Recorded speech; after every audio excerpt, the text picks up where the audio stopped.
नमस्कार साथियों, जय हिंद। स्वागत है आप सभी का ग्रेड प्लस एकेडमी पर। तो जैसा कि आपने देखा होगा कि इससे पहले हम लोगों की एक वीडियो जा चुकी है जो इंट्रो वीडियो थी, जिसमें आपको बताया गया कि कैसे हम 20 दिन की रणनीति के साथ में उतरेंगे और पूरा आपका सिलेबस कवर कराया जाएगा। तो उसी सीरीज में हम अपना पहला क्लास आपको देंगे आज, और इसमें आपको ये समझना है कि हमारी एग्जाम में रह के अप्रोच क्या होनी चाहिए। बहुत ध्यान से पहले बातें समझ लेना। और जो हमारा एग्जाम है इसको हम कैसे टारगेट करें कि हम आने वाले जो हमारे पास 20 दिन, 18 दिन, 19 दिन बचे हैं, इस पे हम ज़्यादा से ज़्यादा अपना स्कोर कैसे कर पाएँ। तो सबसे पहले ध्यान देने वाली बात ये है कि मैथ्स में हमको आपको पता है कि एक तो आपका पेडोलॉजी वाला पोर्शन है, दूसरा आपका जो क्वेश्चंस आने हैं 15 नंबर के। तो आपके 2 पोर्शन यहाँ पे बनने वाले हैं, एक तरफ 15 नंबर रख लेंगे, दूसरे तरफ भी 15 नंबर रख लेंगे। मतलब हमको पूरा जो बच्चे काम करना है वो 30 नंबर पे करना है। और ये 30 नंबर में देखो इन 30 नंबर में जो स्कोरिंग होगा हमारा, वो हमारा कौन सा होगा, क्वेश्चंस होंगे जो आपको मैथमेटिकली क्वेश्चन आते हैं आंकिक वाले।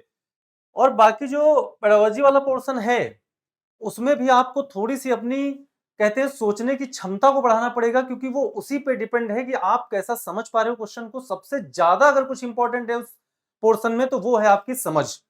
वो सबसे ज्यादा इंपॉर्टेंट है कि उसमें आपकी समझ क्या है।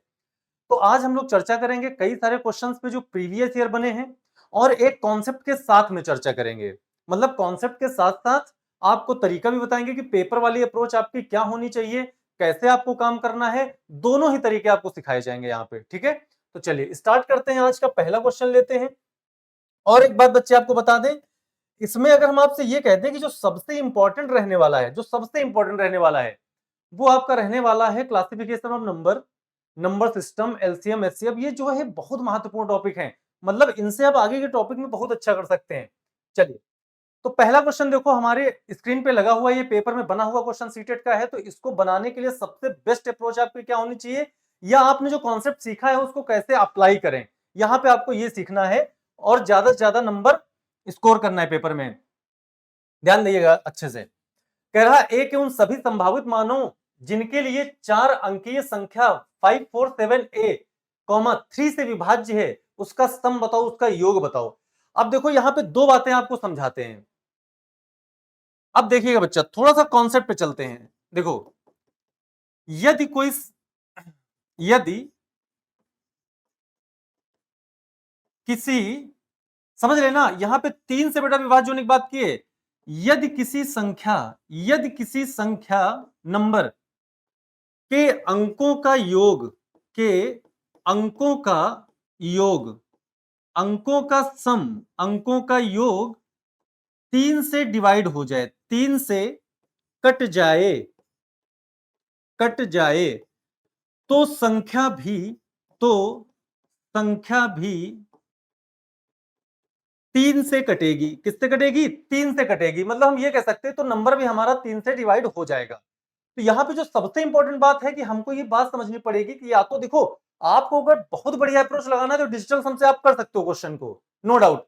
लेकिन जो कॉन्सेप्ट है हमारा वो ये है कि यदि किसी संख्या के अंकों का बेटा डिजिट का सम अगर हम कहते हैं कि 3 से कट जाए तो संख्या भी 3 से कट जाएगी। तो इस बात को समझाते हुए हम आपको ये बताएंगे कि जैसे हमारे पास जो संख्या दी गई है बच्चे, वो देखो क्या है, 547A, 547A। अब आपको बताना है कि ये संख्या अगर 3 से कटना चाह रही है, अगर ये 3 से कटना चाह रही है तो यहां पे जो हमारा ए का वैल्यू होगा वो क्या बन सकता है। तो आप बताओ, यहां कह रहा संभावित मानों जिनके लिए 4 अंकीय संख्या 3 से विभाज्य का योग है, लेकिन यहां पे सबसे इंपॉर्टेंट वर्ड है उन सभी। सबसे इंपॉर्टेंट वर्ड क्या था, उन सभी। तो आपको सभी की वैल्यू पे ध्यान देना है बच्चे, सभी की वैल्यू पे।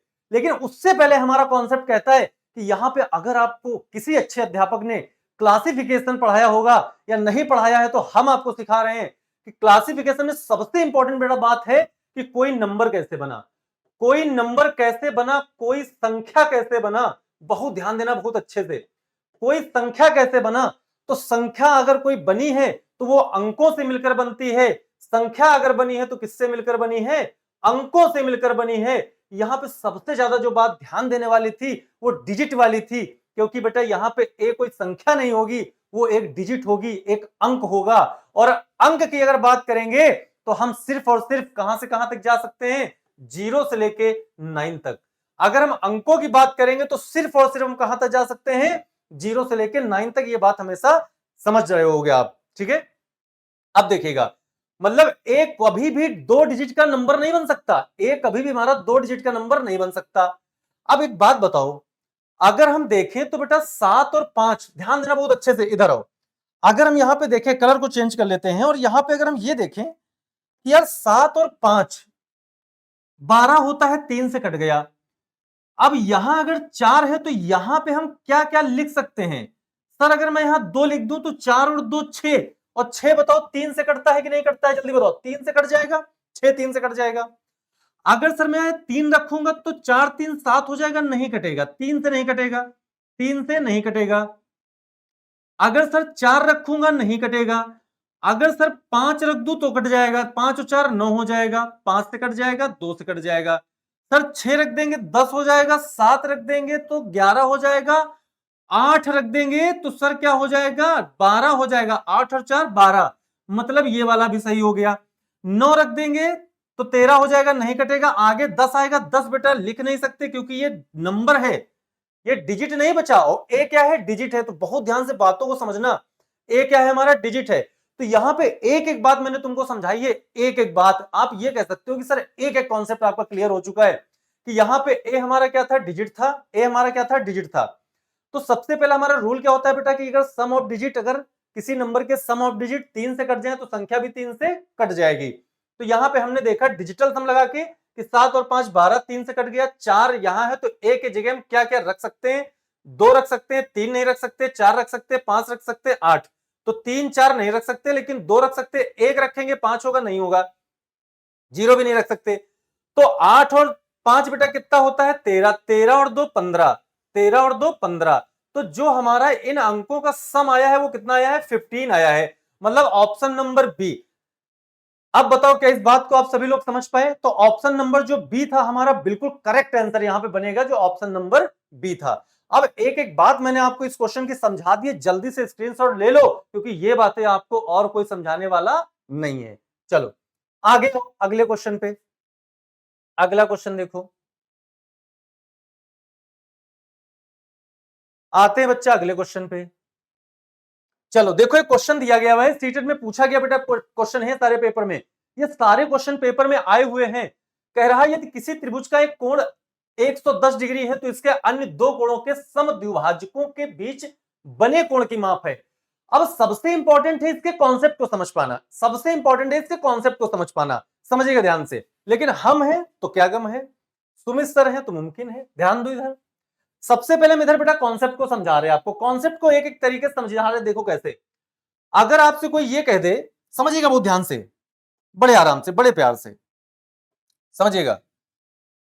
अगर हम आपसे कह दे कोई बेटा एक त्रिभुज है, समझिएगा बहुत ध्यान से, अगर कोई एक त्रिभुज है तो त्रिभुज के 3 कोण होते हैं, इनको बोलते हैं अंतःकोण। इन तीनों को क्या बोलते हैं? या तो बेटा यहां पे त्रिभुज में देखो, या तो होते हैं आपके अंतःकोण। कौन से कोण? अंतःकोण। और या तो होंगे इसमें क्या? बाह्य कोण। दो टाइप के कोण बनते हैं। जब कॉन्सेप्ट पढ़ाएंगे, जब आपको हम पूरा क्लास पढ़ाएंगे ट्रायंगल का, तो आपको एक एक बात समझाई जाएगी। यहां पे जितनी बातें समझने लायक है वो सब समझ लो। एक होता है बाह्य कोण, अब समझना, अंतः कोणों का योग बेटा होता है 180 और बाह्य कोणों का योग होता है 360। कितना होता है? 360 डिग्री। अगर हम तीन बाह्य कोणों को जोड़ दें तो 360 डिग्री होगा, तीनों अंतः कोणों को जोड़ दें तो 180 डिग्री होगा। अब यहां की बात समझने लायक क्या है ये समझना। हम आपसे ये कह सकते हैं कि जब भी कोई बेटा हम एक साइड बढ़ाते हैं, समझिएगा बहुत ध्यान से, अगर हम लोग एक साइड बढ़ा दें बेटा, क्या बढ़ा दें? एक साइड। जैसे ये वाली अगर हम साइड ऐसे बढ़ा दें तो ये हमारा बहिष्कोण बनता है। कौन सा कोण? बहिष्कोण, एक्सटीरियर एंगल। ये वाला भी बढ़ा दे तो ये भी क्या बनता है? एक्सटीरियर एंगल बनता है। ये वाला बढ़ा दे तो ये भी क्या बनता है? एक्सटीरियर एंगल बनता है। तो एक त्रिभुज में 3 एक्सटीरियर और 3 इंटीरियर होते हैं। तीनों एक्सटीरियर का जो सम होता है वो बेटा होता है 360 डिग्री, और तीनों इंटीरियर का जो सम होता है वो होता है आपका 180 डिग्री होता है। समझिएगा बहुत ध्यान से।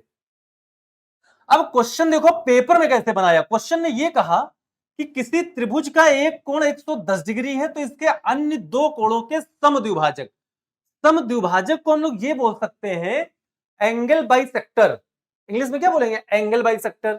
अब देखो यहां पे अगर हम ये कह दें कि दो एंगल, अगर मान लो ये वाला 110 डिग्री है और कह रहा है इसका एंगल बाइसेक्टर हमने किया, बहुत ध्यान से बातें समझना, बहुत ध्यान से बातें, इसका भी शेष दो का हमने एंगल बाइसेक्टर किया, आगे बोला तो उनके बीच बने कोण की माप बताओ। आपसे इस वाले एंगल की माप पूछी बेटा।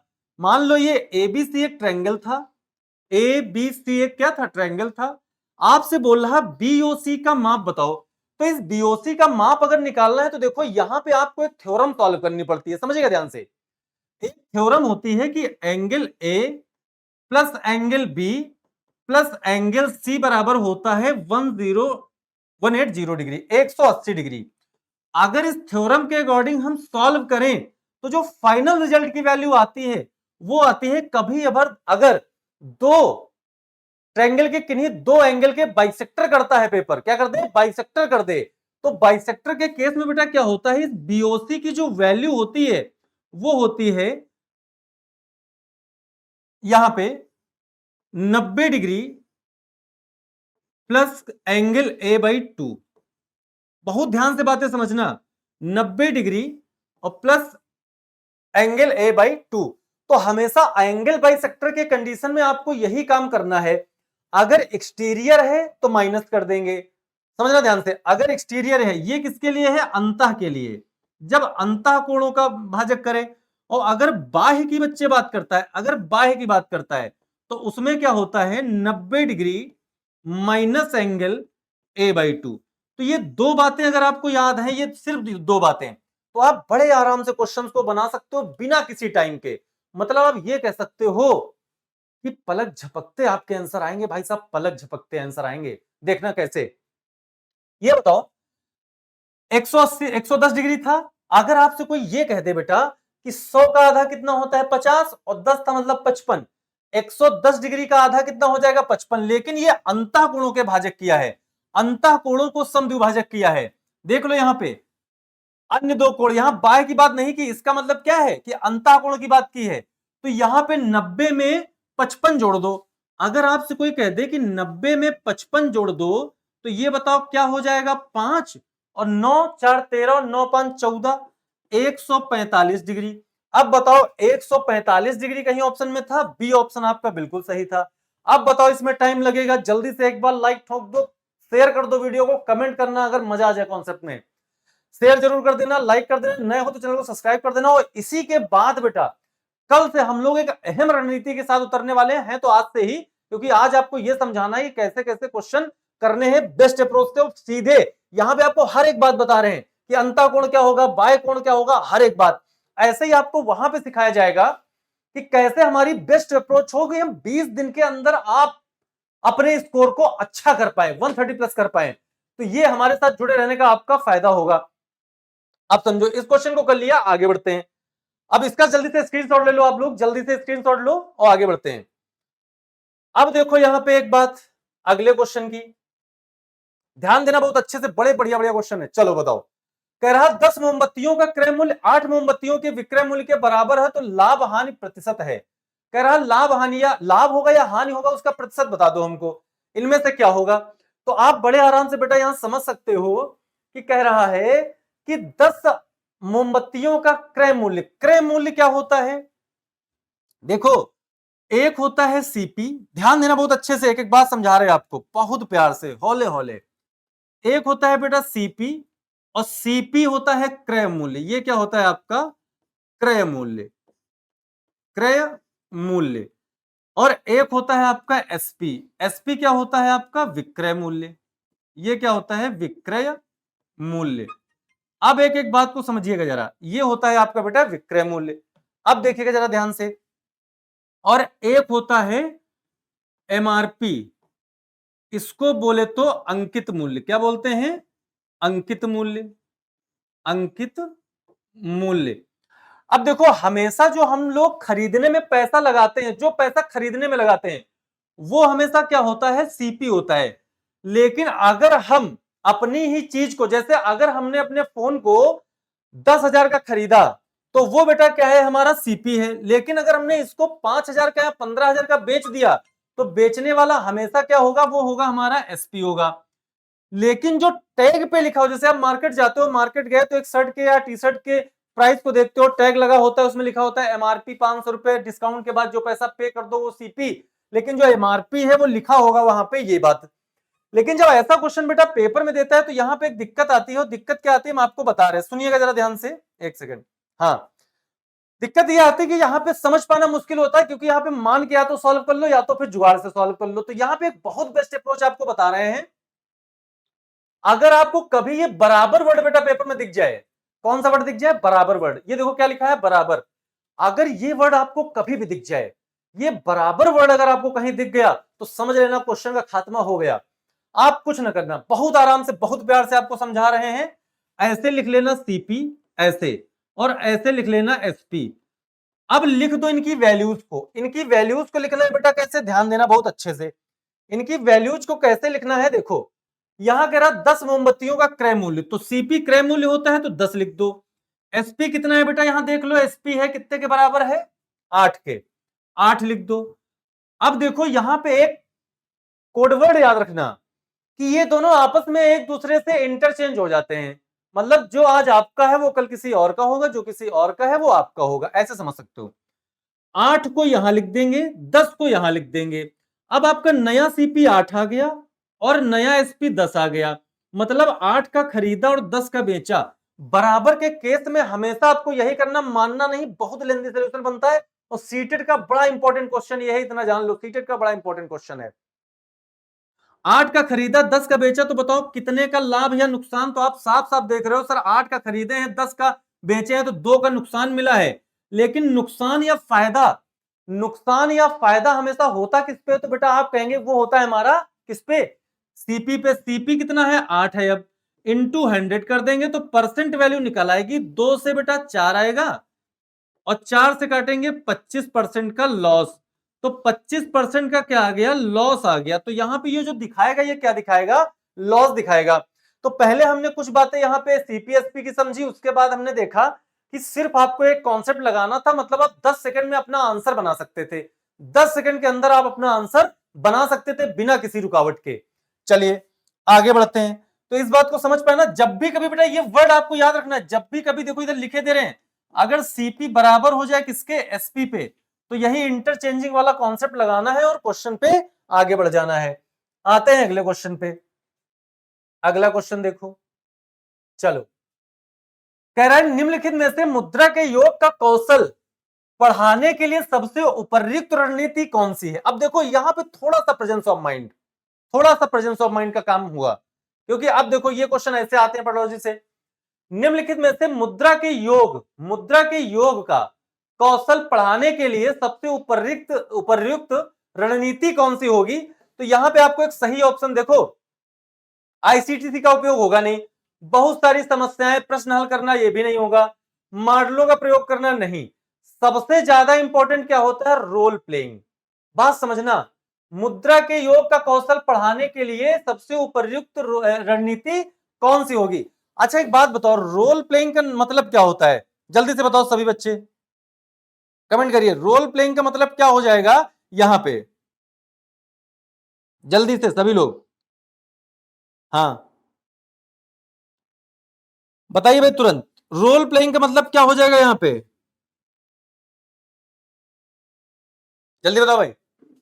तो यहां पे देखो समझना, रोल प्ले का मतलब ये है कि निम्नलिखित मुद्रा के योग, इसमें बेटा मापन आ जाएगा, आकलन आ जाएगा, है ना। तो यहां पे इनका उपयोग हम नहीं कर सकते, यहां पे जो होगा आपका आंसर क्या हो जाएगा, रोल प्ले करना, है ना, क्योंकि इसमें मापन भी आएगा, आकलन भी आएगा, तो वो एक मैथमेटिकली तरीके से आएगा, तो वहां पे सिर्फ रोल प्ले होगा, ठीक है। अब जो करेगा वही तो करेगा, कोई दूसरा थोड़ी कि यहाँ किसी के मॉडल का हम प्रयोग करेंगे या बहुत सारी समस्याएं ऑलरेडी अलग से उठा के ले आएंगे, तो वो सब नहीं होगा। तो ये थोड़ा सा प्रेजेंस ऑफ माइंड होगा, सोचने की तार्किक क्षमता कह सकते हो, इसको बढ़ानी पड़ेगी थोड़ी सी। चलिए अगले क्वेश्चन पे आते हैं, चलो जल्दी से सॉल्व करके बताओ यहां पे आंसर क्या रहने वाला है, जल्दी से देखिएगा ध्यान से। देखो यहां पे एक बात समझना, अगर कभी भी ऐसा क्वेश्चन आ जाए, देखो वैसे तो ये बहुत आसान है, पेपर में बना है लेकिन आसान बहुत है, अब सीटेट में ऐसे ही क्वेश्चन आने हैं बेटा, तो आप समझिएगा यहां पे सबसे इंपॉर्टेंट बात जो है वो क्या रहने वाली है। देखो यहां पे ऐसी चीज में जब भी कभी पावर के ऊपर पावर लगी हो, जब भी कभी पावर के ऊपर पावर लगी हो, तो वहां पे एक बात ये समझना कि जो बेस है, एक वर्ड हम आपके सामने लिख रहे हैं, ये देखो बेस। बेस, बेस को बोलते हैं बेटा आधार। क्या बोलते हैं? आधार। अब मेरी बात को समझिएगा, बेस को क्या बोलेंगे? आधार। ये आधार बहुत इंपॉर्टेंट है। अगर आप आधार की बात करेंगे तो जैसे हम आप इसे ये कह दें कि 2 की पावर 3 लिखा है और इंटू 2 की पावर 5 लिखा है। अगर आपसे कोई कह दे फाइनली आंसर बताओ क्या होगा, तो हम ये कह सकते हैं कि सर 2 की पावर 5 और 3 8 हो जाएगा। मतलब आप ये कह सकते हैं कि अगर आधार समान है, बेस कैसे है बेटा? समान है। बेस कैसे है? समान है। तो हम ये लिख सकते हैं कि गुणा में घातें जुड़ती हैं। गुणा में घातें, पावर्स क्या होती हैं? ऐड होती हैं। घातें जुड़ती हैं। गुणा में घातें जुड़ती हैं। अगर हमारे आधार समान है तो गुणा में घातें क्या हो जाती हैं? जुड़ जाती हैं। तो ये बहुत प्यारा कॉन्सेप्ट है। जैसे आपसे कोई कह दे कि बेस हमारा आधार कैसे समान है, तो कुछ नहीं करना, पावर जोड़ लो बेटा। लेकिन अगर बराबर में यही चीज है, अगर बराबर में है, बराबर में भी आधार समान है, तो फिर हम बेटा क्या करते हैं? कंपेयर कर लेते हैं। क्या कर लेते हैं? कंपेयर कर लेते हैं। अब कंपेयर करने की बात कैसे आई, वो यहां पे समझना है कि कंपेयर कैसे करना है आपको। देखो ध्यान से, यहां पे 5/7 और 5/7 और 5/7, बताओ सबका बेस क्या है? इक्वल है। तो यहां पे देखेंगे तो गुणा लगा हुआ है, यहां मल्टीप्लाई लगा हुआ है। बेस सेम है तो पावर 4 से 3 चली गई, प्लस माइनस है ना, प्लस होगा तो 3 घट जाएगा 4 से। तो आप बताओ क्या आएगा? प्लस का 1 आएगा। मतलब हम ये लिख सकते हैं कि सर 5/7 की पावर +1। और ये बराबर किसके बचेगा? बराबर में क्या है बेटा? 5/7 की पावर, 5/7 की power whole power 5x-2, 5x-2। अब मेरी बात को समझिए, ये फाइनली बचा हुआ है, ये फाइनली बचा है हमारा। अब अगर ये फाइनली बचा है तो हम ये कह सकते हैं सर यहां भी बेस सेम है। और अगर हमारा बेस सेम है तो बेटा पावर को कंपेयर कर लेंगे। मतलब हमको इससे कोई मतलब नहीं है, इससे कोनो मतलब नहीं है। हम क्या करेंगे? 5x-2, 5x-2 बराबर 1 लिख सकते हैं। 2 उधर जाएगा बेटा, प्लस का हो जाएगा 3 हो जाएगा। तो 5x बराबर 3 हो जाएगा। और यहां से अगर हम x की वैल्यू निकालें तो x की वैल्यू क्या आ जाएगी? 3/5। तो आंसर हमारा जो होगा वो कौन हो जाएगा? 3/5 हो जाएगा। मतलब कौन सा आंसर सही होगा? B option. कौन सा ऑप्शन सही होगा? बी वाला आपका बिल्कुल जबरदस्त 1 नंबर का ऑप्शन सही हो जाएगा। तो क्या इस बात को आप लोग समझ पाए? यहां पे जो आंसर होगा वो क्या होगा? बी ऑप्शन हमारा सही हो जाएगा। तो जल्दी से स्क्रीनशॉट ले लीजिए। एक एक बात को समझाते हुए हम लोग आगे बढ़ रहे हैं। मतलब आप ये कह सकते हैं कि सर साम दाम दंड भेद कुछ भी नहीं, बड़े आराम से समझ में आ रही बातें। चलिए अगले क्वेश्चन पे पढ़ते हैं बेटा। अगला क्वेश्चन देखो क्या रहने वाला है।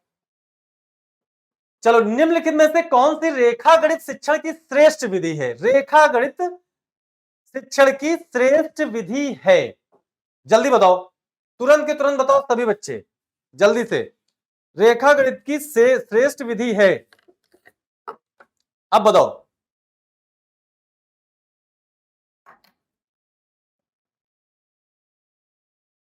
जल्दी से।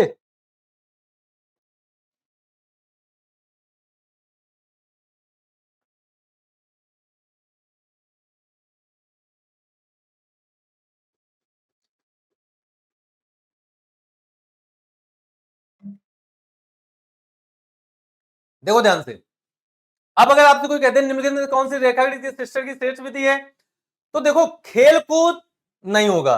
समझो, ऑप्शन भी काटा करो यार इसमें। देखो पैरोलॉजी में सबसे इंपॉर्टेंट है ऑप्शन, अगर काट पा रहे हो तो काट दो। खेल कूद नहीं होगा। अभ्यास विधि तो दोनों में होगी। अभ्यास से देखो, अभ्यास आकलन वाले में भी होगा। आप कोई चैप्टर सॉल्व करते हो तो उसमें अभ्यास करना पड़ता है ना। लेकिन इसमें एक सर्टेन वर्ड दे दिया है कि रेखा गणित की हम बात कर रहे हो। रेखा गणित में अगर कुछ देखो सूत्र पे आधारित बहुत कम, मतलब हम एक तथ्यात्मक आंसर नहीं कर सकते इसको, लेकिन हाँ प्रदर्शन विधि को कर सकते हैं। मतलब डी ऑप्शन हमारा सही था। क्यों सही था देखना। आप देखो रेखा गणित को जब भी बचपन में कोई टीचर आपसे सॉल्व कराया होगा तो रेखा गणित को सॉल्व करने से पहले उसने आपसे कहा होगा एक ज्योमेट्री बॉक्स लाओ जाके, उसमें अलग अलग इंस्ट्रूमेंट होंगे। तभी तो देखो प्रदर्शित करना पड़ता था 90 डिग्री को, 30 डिग्री को, 60 डिग्री को, 0 डिग्री को, 180 डिग्री को। तो इसीलिए क्या कहते हैं कि यहां पे हमारा कौन सा हो जाएगा? प्रदर्शन विधि हो जाएगा। बढ़ते हैं अगले क्वेश्चन की तरफ। अगला देखिए, तो ऑप्शन काटना भी आना चाहिए।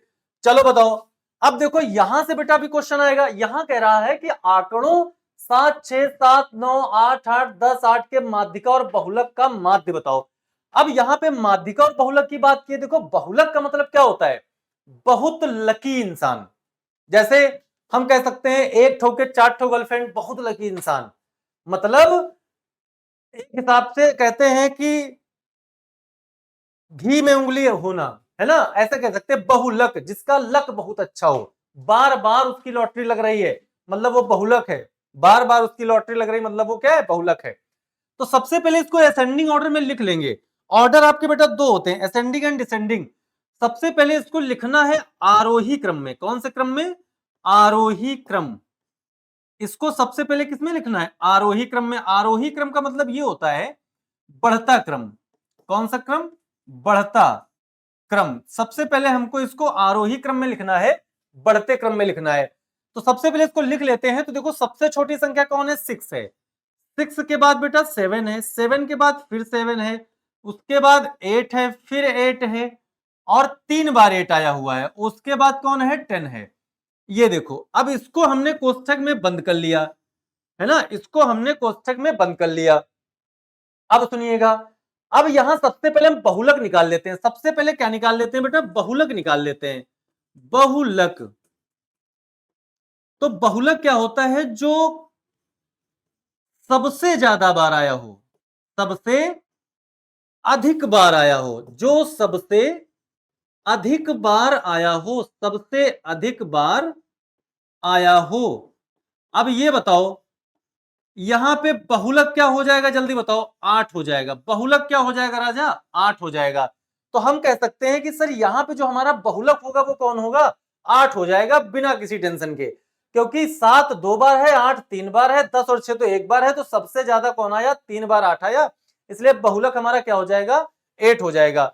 अब जब बहुलक हमारा 8 हो जाएगा तो देखो यहां से अब माध्यिका की बात बची। अब जब माध्यिका निकालेंगे हम लोग, तब देखो क्या करेंगे बेटा। यहाँ पे माध्यिका निकालने के लिए क्या करना है? इधर देखो माध्यिका निकाले दे रहे हैं। वैसे तो माध्यिका देखो, माध्यिका की जब बात करेंगे मीडियन की, जब मीडियन की बात करेंगे तो हम ये कह सकते हैं n/2वां पद। ध्यान देना, बहुत अच्छे से एक एक बात समझा रहे हैं। और प्लस n+n/2 +1वां पद और बाई 2। समझिएगा ध्यान से। अब ये बताओ, यहां से अगर हम अपनी माध्यिका निकालें तो माध्यिका कैसे निकालेंगे? देखिएगा ध्यान से। आप बताओ, 1 2 3 4 5 6 7, 3 3 6 और 1 7, 1 2 3 4 5 6 7 8। यहाँ पे तो यार 8 दिख रहे हैं। कौन सा? अच्छा, 9 छूट रहा था बेटा, 9 छूट रहा था, तो 9 इधर लिख लेते हैं, 9 छूट रहा था। हाँ अब सही है। तो यहाँ कितने नंबर है? 3 3 6 2 8 नंबर है। अब ये बताओ, अब देखो थोड़ा सा प्रेजेंस ऑफ माइंड लगाना। यहाँ पे n की जगह बेटा 8 रखेंगे, 8 और 2 से भाग देंगे तो चौथा पद। कौन सा? चौथा पद। अब समझिएगा, प्लस 8/2 चौथा और एक पांचवा पद, पांचवा पद, और बाई 2 कर देना है तो माध्यिका हमारे लोगों को आ जाएगी। तो अब देखो चौथा पद कौन है? ये वाला। पांचवा पद कौन है? ये वाला। तो अब बताओ, 8 और 8 16, मतलब जो माध्यिका आ गई वो भी कितनी आ गई? 16/2, और 2 से काटेंगे 8। माध्यिका भी हम लोग कितनी आ गई? 8 आ गई। अगर माध्यिका भी हमारी 8 आ गई तो अब बताओ क्या टेंशन थी? वैसे माध्यिका को ऐसे भी निकाल सकते थे कि यहां पे देखते 3 इधर 3 उधर, और 8 8 16, 16 को 2 से बेटा भाग कर देते, ऐसे भी हम अपनी माध्यिका निकाल सकते। लेकिन एक कॉन्सेप्ट को समझाना है, तो कॉन्सेप्ट हम आपको पहले समझा रहे, पेपर में होते तो कुछ और बताते। समझो ध्यान से, फिर माध्यिका बहुत जल्दी निकाल सकते थे। अब समझिएगा ध्यान से। अब कह रहा कि बहुलक का माध्य बताओ। माध्यिका और बहुलक का, अब बहुलक भी निकल चुका है, माध्यिका भी निकल चुकी है। अब उसका माध्य बताना है। माध्य का मतलब एवरेज बताना है, और एवरेज क्या होगा? 8 और 8 16 हो जाएगा। अब जो होगा 8 और 8 16 हो जाएगा, 16/2 कर देंगे तो कितना हो जाएगा? 1 8 इसका, 1 8 इसका, 16/2 कर देंगे तब भी कितना ही आएगा? 8 ही आएगा। मतलब इस क्वेश्चन का जो आंसर था वो डी ऑप्शन सही था। अब बताओ समझ पाए? इस क्वेश्चन का जो आंसर था, वैसे अगर अप्रोच देखते तो हम लोग बहुत जल्दी कर सकते थे, समझाने में टाइम लगा है लेकिन इसको कर हम लोग बहुत जल्दी सकते थे। ठीक है, तो एक बार स्क्रीनशॉट ले लो, बढ़ते हैं फिर अगले क्वेश्चन की तरफ। एक बार सभी बच्चे स्क्रीनशॉट ले लो इसका, जल्दी से जल्दी, तुरंत के तुरंत, फटाफट, क्योंकि बहुत सारे क्वेश्चन करवाने हैं आपको। चलो, उच्च प्राथमिक स्तर पर गणित पढ़ने के लिए निम्नलिखित में से कौन सी विधि सबसे उपयुक्त विधि है?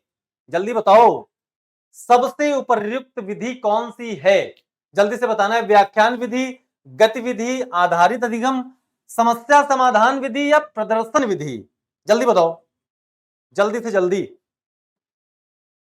उच्च, देखो सबसे पहले यहां पे सेंटेंस को आपको समझना पड़ेगा बच्चे, सबसे पहले समझना पड़ेगा यहां पे।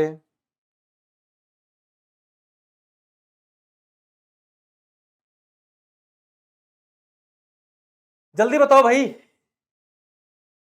देखो यहां पे अगर आपसे कोई ये कह दे उच्च प्राथमिक स्तर पर गणित पढ़ाने के लिए निम्नलिखित में से कौन सी विधि सबसे अधिक उपयुक्त है, तो हम देखो, हम जो जैसे गणित पढ़ाते भी हैं, तो अब देखो हम ना तो इसको टिक करेंगे, ना तो इसको टिक करेंगे, ना तो प्रदर्शन हमको करना है। समझिएगा बहुत ध्यान से, हम इसमें एक ही ऑप्शन को सबसे ज्यादा इंपॉर्टेंस देंगे। क्यों? क्योंकि समस्या समाधान विधि सबसे इंपॉर्टेंट है इसमें। देखो अगर हम, देखो जैसे क्लास में पढ़ाते हैं, हमारा क्लास में पढ़ाने का यही रुतबा रहता है कि देखो दो क्वेश्चन बताने के बाद तीसरा क्वेश्चन अगर उसी कॉन्सेप्ट का है तो हम बच्चे पे ही पूरी चीजें डाल देते हैं कि आप पहले समस्या को लो और बाद में उसका समाधान खुद निकालो, उसे बोलेंगे समस्या समाधान विधि। तो गणित में ये अप्रोच जो सबसे, क्योंकि एक समझ डेवलप करनी पड़ती है, गणित कोई रटने का विषय नहीं है। आप जब सोचेंगे तभी किसी समस्या का समाधान निकलेगा। तो सबसे जो बेस्ट ऑप्शन होगा इसमें वो सी ऑप्शन बनेगा आपका, कौन सा? समस्या समाधान विधि। आते हैं बेटा अगले क्वेश्चन पे। अगला क्वेश्चन देखो, वह छोटी से छोटी संख्या जो पूर्ण वर्ग हो तथा 10, 12, 15 और 18 से भी विभाज्य हो। 10, 12, 15 और 18 से भी विभाज्य हो। तो यहां पे सबसे इंपॉर्टेंट चीज क्या है ये जरा समझना। सबसे इंपॉर्टेंट चीज यहां पे अगर विभाज्य है, वो कह रहा क्या, एक वर्ड जोड़ दिया पूर्ण वर्ग, एक वर्ड बच्चे इसमें जोड़ा है, वो है आपका पूर्ण वर्ग। समझिएगा ध्यान से, क्या लिखा है? पूर्ण वर्ग। अब पूर्ण वर्ग मतलब परफेक्ट स्क्वायर भी होना चाहिए।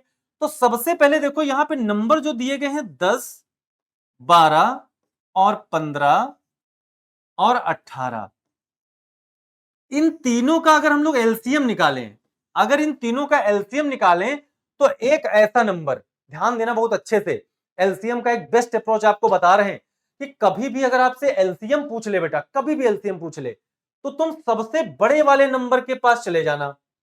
अगर कभी भी पेपर में एलसीएम पूछ ले तो तुम सबसे बड़े वाले नंबर के पास चले जाना और फिर यह देखना कि उस नंबर का ही या तो एलसीएम वही नंबर बन जाएगा या तो उसकी टेबल में ही आने वाला कोई बनेगा, अन्यथा कोई बनेगा नहीं, इतना जान लो। या तो उसकी टेबल में आने वाला बनेगा, अन्यथा दूसरा कोई बन नहीं सकता। तो 18 दहम 180 होता है। देखो थोड़ी सी दिमाग लगानी है, थोड़ा सा दिमाग लगाना है, उसके बाद आप समझ जाओगे।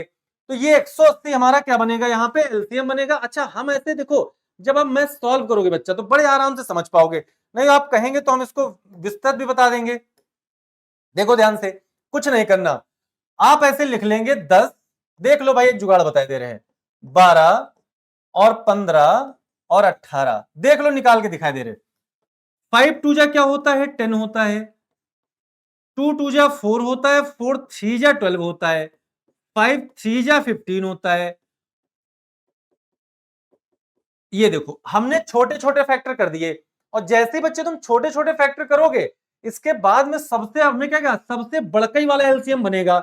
और अगर ये नहीं है, क्योंकि 10 की टेबल में 18 आते ही नहीं है, तो अब देखो ऐसी कौन सी संख्या है, ध्यान देना बहुत अच्छे से, ऐसी कौन सी संख्या है जो 18 के पास है, जो 18 के पास है लेकिन अदर किसी नंबर के पास नहीं है।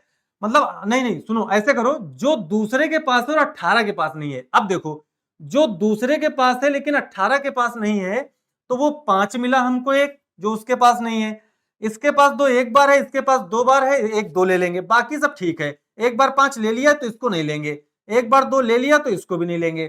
तो यहां एक 2 और एक 5 से गुणा कराना पड़ेगा, 10 और 18 दहम 180। तो यहां पे जो हमारा एलसीएम बन जाएगा बच्चे, वो कितना बन जाएगा, 180 बन जाएगा। अब देखना, अब पूरे क्वेश्चन का सार यहीं पे छुपा है, पूरे क्वेश्चन का सार यहीं पे छुपा है। कैसे छुपा है देखना। हम ये कह सकते हैं कि सर ये एक पूर्ण वर्ग नहीं है, ये बच्चा एक पूर्ण वर्ग नहीं है। और अगर ये एक पूर्ण वर्ग नहीं है लल्ला, तो बताओ यहां पे क्या बनेगा। अगर ये पूर्ण वर्ग नहीं है तो हम यहां पे क्या कह सकते हैं, ये बताओ। अगर ये एक पूर्ण वर्ग नहीं है, आप इसी का कोई फैक्टर लेना है, इसी का कोई फैक्टर लेना है, ऑप्शन पे आ जाओ।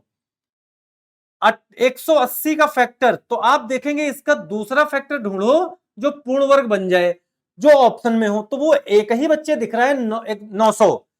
900 नौ, देखो जीरो से जीरो कट जाएगा, 18 से 5 बार में कट जाएगा। मतलब अगर हम इसमें सर 5 का गुणा करा दें तो आएगा 900। और 900 बताओ आपका पूर्ण वर्ग है कि नहीं है बेटा। स्क्वायर रूट क्या निकल आएगा, 2 जीरो से एक जीरो बाहर आ जाएगा, और 9 से 3 मतलब 30 आ जाएगा। मतलब वो संख्या कौन बनेगा, बी ऑप्शन। क्या इस बात को समझ पाए बताओ। एक एक बात तुमको समझा दी। अगर बेटा 360 लेते तो 36 तो 6 हो जाएगा, लेकिन वहां एक ही तो जीरो आएगा, तो वो नहीं बनेगा तुम्हारा। हमको 2 जीरो चाहिए थे, क्योंकि हमको संख्या बाहर निकालनी थी, इसलिए हमको 2 जीरो चाहिए थे। क्या इस बात को समझ पाए, जल्दी बताओ, समझ पाए कि नहीं समझ पाए। बहुत बढ़िया, एक नंबर भाई साहब, जबरदस्त। अगले क्वेश्चन पे आओ। अगला क्वेश्चन, चलो बताओ, यहां पे बताओ 91 प्लस 70 प्लस 121 रूट के अंदर सब कुछ दिया गया है, सब कुछ बेटा रूट के अंदर दिया गया है। अब अगर ये सब रूट के अंदर दिया गया तो यहां पे ऑप्शन क्या बनने वाला है, जल्दी से बताओ। देखो यहां पे भी आपको थोड़ा थोड़ा सोचना पड़ेगा। जैसे ये स्क्वायर्स आपको पता होना चाहिए। देखो यहां पे रूट के अंदर क्या लिखा हुआ है, 121। तो आपको ये पता है कि 121 जब रूट के बाहर आएगा बच्चे, तो ये होता है 11। क्या होता है, ये सबको पता होता है। इसको लिखते हैं 11, ये बाहर आ गया। 11 में जब 70 जुड़ेगा तो ये कितना हो जाएगा, 81। अब ये 81 रूट में रहेगा, जब ये 81 रूट से बाहर आएगा तो 9 हो जाएगा। अब ये 9 91 में जुड़ेगा बेटा, ये किस में जुड़ेगा, 91 में, रूट के अंदर। तो ये हो जाएगा तुम्हारा 100। अब जब 100 को हम लोग रूट के बाहर लिखेंगे तो क्या लिखेंगे राजा, जल्दी बता दो, 10। तो आंसर क्या बन जाएगा, 10। बताओ क्या इस बात को समझ पाए पूरी तरीके से, जल्दी बताइए। क्या इस बात को समझ पाए, समझ पाए ना। तो यहां पे आपको स्क्वायर्स पता होने चाहिए कि कौन किसका स्क्वायर बनता, मतलब आपको नॉर्मली 20 तक के स्क्वायर तो याद ही होने चाहिए। अगर आपको 20 तक के स्क्वायर याद है तो आपको कोई टेंशन लेने वाली बात नहीं है, वहां पे आप बड़े प्यार से समझ सकते हैं, कोई दिक्कत होने वाली नहीं वहां पे। ठीक है, चलिए अगले क्वेश्चन पे बढ़ा जाए। अगला क्वेश्चन देखो, अगला क्वेश्चन, एक मिनट आ जाओ भाई।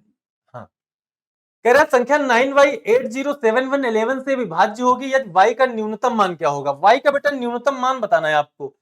तो y के न्यूनतम मान के लिए जब आपको बताना होगा तो देखो यहां पे क्या करेंगे, बड़े प्यार से समझेंगे। 9y80, तो यहां पे सबसे पहले लिख लेंगे, पक्का जुगाड़ बताते हैं यहां पे।